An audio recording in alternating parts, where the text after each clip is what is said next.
हम गार्डनर्स को पौधों और गार्डनिंग का इतना ज़्यादा नशा रहता है कि हम बस जुगाड़ में लगे रहते हैं। कहाँ से कोई कंटेनर मिले, कहाँ से कोई गमला मिले, कहाँ से कोई बॉक्स मिले कि हम उसमें कोई छोटा या बड़ा कोई भी पौधा उगा लें। तो भैया मैं तो रास्ते में जा रही थी, फिर मुझे दिखी कबाड़ी वाली एक शॉप जहाँ पे ये 2 ड्रम रखे हुए थे।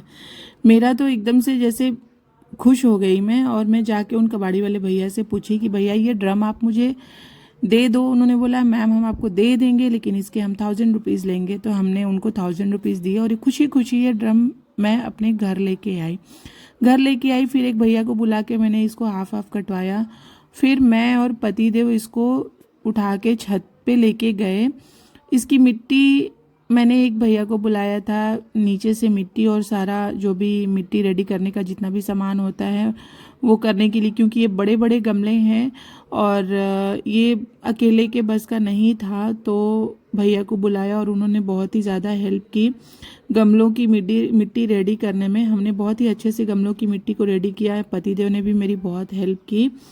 मैंने इसमें फंगीसाइड भी मिला दिया है और फिर सारी मिट्टी हमने गमले में डाल दी। उसके बाद फिर मैं अब अपने मन के जो भी मुझे पौधे होंगे मैं इसमें ला के लगाऊंगी। मैं इसमें कोई बड़ा पौधा भी लगा सकती हूँ, छोटा पौधा भी लगा सकती हूँ, सब्जियाँ भी लगा सकती हूँ, कुछ भी कर सकती हूँ। और हाँ, एक बात और, अगर आप ये सोच रहे हैं कि मैंने इतने बड़े गमले अपने छत पे रख दिए हैं, वेट से मेरा छत खराब हो सकता है, तो फ्रेंड्स मैं आपको एक बात बताती हूँ। जब भी आप कोई भी गमला, कोई भी कंटेनर अपने छत पे रखें तो सबसे पहले तो उसकी मिट्टी को बहुत हल्की बनाइए। कंपोस्ट, कोकोपीट और ये सब सूखी पत्तियाँ, सूखी लकड़ियाँ जो भी हो उसमें ऐड करिए और फिर उसकी मिट्टी को हल्की तैयार कीजिए। दूसरी बात, आप अपने जो भी भारी गमले हैं उनको आप वहाँ रखिए जहाँ जो पिलर होते हैं, बीम बोला जाता है, बीम के पास और पिलर्स के पास अपने गमलों को रखिए। तो आपको ये प्रॉब्लम नहीं आएगी कि कहीं छत ना गिर जाए या फिर और भी इस तरह की कोई प्रॉब्लम। तो हमारे जिन भैया ने एक हमारे छत की ढलाई की है, पहले मैंने उनसे पूछा, उनसे सलाह लिया कि क्या मैं ये पॉट्स, ये जो ड्रम है, मैं इसको अपने छत पे रख सकती हूँ। तो उन्होंने मुझे बताया कि आप इस जगह पे अपने इस पॉट को रख सकती हैं, इससे कोई प्रॉब्लम नहीं होगा। तो मैं बहुत ही अच्छे से उनसे जांच के, परख के, पूछ के, समझ के ही मैंने इनको इस जगह पे रखी है। और दूसरी बात ये कि जब भी आप अपने गमलों को रखें तो उनको डायरेक्ट अपने छत की फ्लोर से टच ना करें। ईंटा या फिर जो भी हो, स्टैंड हो, उनको लगा के ही रखें। फिर एक गमले में मैंने मैंगो ट्री लगा दिया जो कि 12 मासी है, और ये मेरा चीकू का प्लांट है, ये भी मैं एक में लगा दूंगी। उसके बाद फिर मैं इसमें अच्छे से धनिया और पालक भी लगा सकती हूँ, जो कि मैं लगाऊंगी, आप देखेंगे लास्ट में। मैं चीकू के रूट को डिस्टर्ब नहीं करना चाहती थी, लेकिन मिट्टी इतनी सॉफ्ट थी कि वो रूट डिस्टर्ब हो गया। लेकिन मुझे पूरा विश्वास है कि मेरा ये पौधा ग्रो करेगा, इसकी रूट स्ट्रांग हो जाएगी, क्योंकि मैं सारे पौधों को लगा के उस बाद में उसमें ह्यूमिक एसिड का वाटर भी ऐड करूँगी। सच में बहुत खुशी होती है जब मैं ऐसे जुगाड़ करके गमले ले आती हूँ, और इतना बड़ा गमला रखने के बाद तो ऐसे ही बहुत खुशी हो रही है। और मैंने अपना चीकू का भी पौधा लगा दिया, मैंगो ट्री लगा दिया। फिर मैं इसमें मेरा एक लीची का भी पौधा है, वो भी लगाऊंगी। लेकिन जब मैं अपने लीची के पौधे को गमले से बाहर निकाल रही थी, बाय मिस्टेक मेरा सारी मिट्टी उस पर गिर गई और वो पौधा मेरा टूट गया। फिर भी होपफुली मैंने उसको लगा दिया। ये रहा मेरा वो लीची का पौधा, बड़ा ही अच्छा ग्रो हो रहा था, लेकिन मेरी ही थोड़ी सी गलती से मिट्टी उसके ऊपर गिर गई और वो पौधा टूट गया। ये देखिए, ये टूट गया मेरा पौधा। मुझे बहुत ही ज़्यादा दुख हुआ, मैं सच में बहुत अपसेट हो गई थी। फिर पतिदेव ने समझाया कि कोई बात नहीं, लगा दो, ये ग्रो करेगा। फिर मैंने उसको अच्छे से लगा दिया और होपफुली वो ग्रो करेगा। घास इसमें बहुत ज़्यादा हो रही थी, 2-3 दिन ही हुए थे ड्रम को ऐसे रखे हुए छत पे, और इसमें इतनी घास हो रही थी। सारे घास निकालने के बाद मैंने लगा दिया था।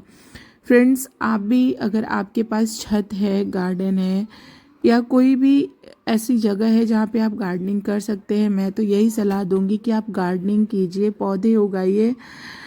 इससे आपको फल फ्रूट सब्जियां भी मिलती हैं, फ्रेश एयर भी मिलता है और सबसे बड़ी बात मन की शांति मिलती है। अगर आप डिस्टर्ब हैं, आप परेशान रहते हैं, आप सुकून ढूंढते हैं तो गार्डनिंग में अपना हाथ लगाइए। देखिए आपको कितना ज़्यादा सुकून मिलेगा, कितनी खुशी होगी।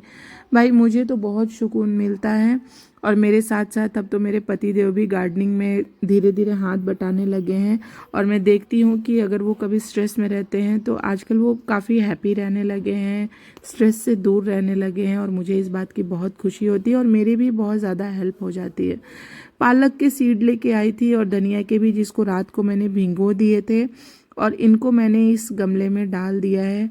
जैसे ही मेरी ठंडियों की धनिया और पालक ख़त्म होने लगेंगे तो तब तक ये ग्रो हो जाएंगे और मुझे अच्छे से धनिया और पालक मिलेगा। थोड़ी थोड़ी सी जगह में हम धनिया और पालक को अच्छे से ग्रो कर सकते हैं और हम अच्छे से उनको अपने किचन में ले आ सकते हैं और हेल्दी बना सकते हैं, खा सकते हैं। और इसमें कोई भी खाद नहीं है फ्रेंड्स। और ये है ह्यूमिक एसिड जो मैं पानी में ऐड करूँगी और पानी में ऐड करने के बाद फिर मैं अपने कंटेनर में डाल दूँगी, जिससे पौधों के रूट्स स्ट्रॉन्ग होंगे, डिस्टर्ब नहीं होंगे और वो अच्छे ग्रोथ करेंगे। अगर आपको डाउट होता है कि आपके पौधे रिपोर्टिंग के बाद कहीं डिस्टर्ब ना हो जाए तो आप ह्यूमिक एसिड वाटर ज़रूर ऐड करिए, इससे आपके पौधे बिल्कुल भी डिस्टर्ब नहीं होंगे। तो फ्रेंड्स, आपको मेरी ये वीडियो कैसी लग रही है, आपको मेरी गार्डनिंग कैसी लगती है, आप मुझे ज़रूर बताइए, अपने अच्छे अच्छे सुझाव दीजिए। अगर और भी कोई क्वेश्चन है या फिर किसी तरह का आपको डाउट है तो आप मुझसे पूछ सकते हैं, मुझे बता सकते हैं। या मेरी गार्डनिंग में कोई कमी दिखती है तो वो भी आप मुझे बता सकते हैं, मुझे सलाह दे सकते हैं। मैं आपकी हेल्प से अपने गार्डन में अगर कोई कमी है तो उसको पूरा कर सकती हूँ। फ्रेंड्स, मैं भी बहुत परफेक्ट नहीं हूँ, मैं भी सीख रही हूँ और मैंने काफ़ी अच्छी गार्डनिंग की है और कर रही हूँ और मुझे बहुत सुकून मिलता है और इसे शेयर करने में आप लोगों के साथ मुझे और भी ज़्यादा सुकून मिलता है। तो फ्रेंड्स, आप भी ज़रूर गार्डनिंग कीजिए और अपनी गार्डनिंग के पिक्चर और वीडियोस मुझे शेयर कीजिए और अपनी भी जो एक्सपीरियंस है वो मेरे साथ शेयर कीजिए friends. Thank you, bye bye.